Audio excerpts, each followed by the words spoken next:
Today in the bulletin, if you were reading it during the homily,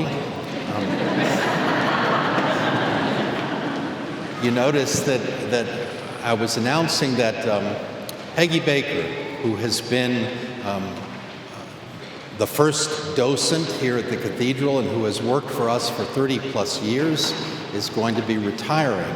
And today we just wanted to say thank you to Peggy and to her family for her great work on behalf of the cathedral.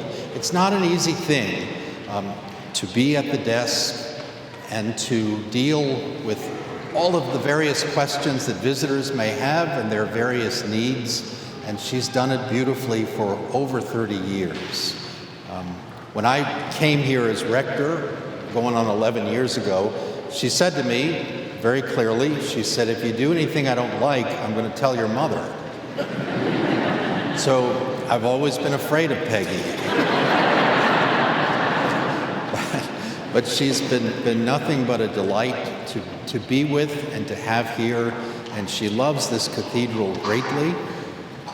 And today, in your presence and on behalf of the parish, on behalf of Bishop Parks, Bishop Boland, Father Larkin, and Father Payton, Deacon Smith, Deacon Mullen, we just want to say thank you to Peggy. Who's got the mic? Okay. And Charity, her daughter, you wanted to say a few words. Okay.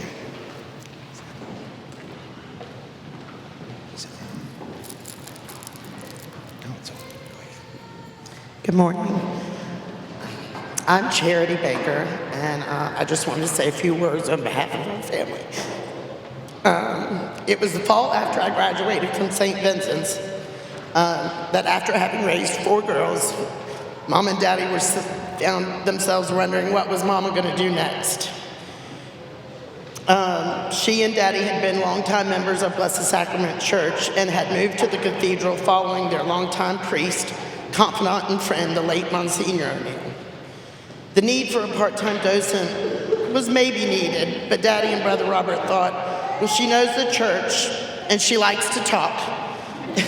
So Daddy and Brother Robert made a few calls, and Mom would begin her first work career at the age of 52. She would go on to be the longest running docent at the cathedral.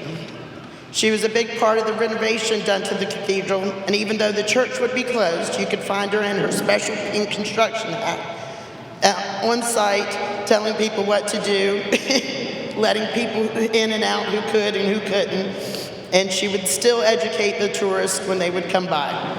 She can tell you almost any detail you ask her about it when it comes to the murals, the marbles, the stained glass, and even any church gossip you might want to know. Her love for her faith and this church has made this one of her most proud accomplishments. Mom has been here through a few pastors and bishops. Mom has been through some very tough times here at this church as well.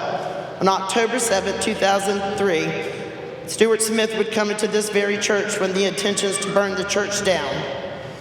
Smith would end up putting a gun to Mom's head as she tried to stop him from lighting the pulpit on fire. Monsignor O'Neill would end up stepping in, and Mom would make it out of the church unharmed physically, but would carry this event with her for years to come. But it showed her devotion and love to the church. Mom has met many people all over the world while she has been a docent here, some who still come through from traveling from the north to the south, stopping in just to check in on her and bring her tokens of their appreciation. Mom has given so much of herself to this church, and this church has given so much to her. When Dad passed away 10 years ago, he said to me, "Do not let her stop working. She is going to need this when I'm gone." He was right.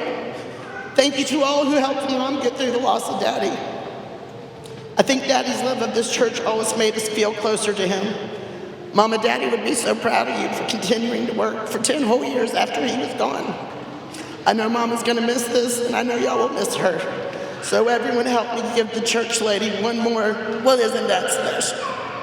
Congratulations, Mama, we love you.